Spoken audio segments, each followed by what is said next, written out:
Para de ter medo. Tem dois tipos de medo. Pablo, o que são esses medos nojentos? São coisas da sua cabeça. Aí você pensa, não, mas é só da minha cabeça. Se fosse só da sua, você não ia ter medo. É coisa da cabeça de outra pessoa. Só que você aceitou na sua cabeça e virou um problema de quem? O seu. O medo é uma semente. Eu vou passar as alegorias pra vocês do jeito que eu li e do jeito que eu me libertei de tanta idiotice. O que é o medo? O medo é um paralisante. Alguém esses dias perguntou pra mim, mas me prova na Bíblia que o medo é atrativo. Eu provei. No final do livro de Jó tá escrito, tudo aquilo que eu temi me sobreveio. Então eu vou te passar em vários códigos. O medo, ele atrai. Se é pra ter medo de alguma coisa, force seu cérebro a ter medo de coisa absurda. Por exemplo, tem medo de ter 2 helicópteros, tem medo de ter 1 bilhão na poupança. Eu exerço esse tipo de medo, de verdade. Fico falando isso, eu tenho medo do fulano explodir. É o que eu fico lá colocando nessa caixa. O que eu descobri? Não tem como ficar sem ter medo de alguma coisa. Por que não tem? É um vício cerebral. Também descobri que não tem como viver uma vida sem vício. Isso é assustador. Eu levei 34 anos pra descobrir isso. Eu sou estudioso do cérebro, eu levo muito a sério isso. Eu estudo o cérebro exatamente desde 2005. Isso me deu vantagem totalmente desproporcional a qualquer outro ser humano que eu conheço. Eu não paro de estudar desde 2005. Só que levou tanto tempo pra descobrir. Não tem como ter uma vida sem vício. Por que não tem como viver uma vida sem vício? O cérebro precisa de circuito pra ele entrar.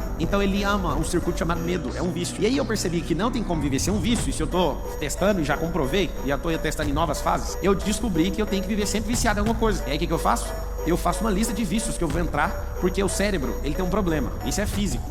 Se alguma coisa tá parada, ela tende a continuar que jeito? Parada? Se tá em movimento, ela tende a continuar o quê? O medo, ele é paralisante. Então, ele é um vício. É um vício que não deixa você fazer nada. Então você tem que ter um vício. Qual que é meu vício atual? Tem que assumir. É pilotagem. Tô investindo algumas centenas de milhares de reais, comprando carro de corrida, carreta, montando um time de piloto, fazendo doideira. Comprando um simulador daqueles que até treme, faz tudo. Investi o ó do Borogodó, ainda é só o começo. Mas eu entendi uma coisa. Esse vício vai acabar tal data. Eu já coloquei data. Por quê? Porque eu quero ir pro próximo vício. O que é um vício? Anota na frente assim, ó. Vício é um circuito. Agora eu tenho uma pena. Na verdade, eu não tenho pena e nem dó de ninguém, mas é ruim pra você. Você ser viciado em beber bebida alcoólica, por exemplo, não tem idade nenhuma nisso. Você ser viciado em fumar, viciado em ver pornografia, o que você ganha com isso? Seja viciado em coisa que você vai ser edificado. Mas uma coisa eu sei, por que uma pessoa às vezes é muito religiosa, ela fica 30 anos num vício religioso? Que é vício. Você fala qualquer coisa, não aceita nada. É um vício que a cabeça dela entrou e não quer sair. Então o que eu percebi? A gente não vive sem vício. Vício é igual circuito. Você tira o lado pejorativo da palavra e instala uma coisa que é edificante, você vai sempre escolher uma coisa nova pra você colocar no lugar.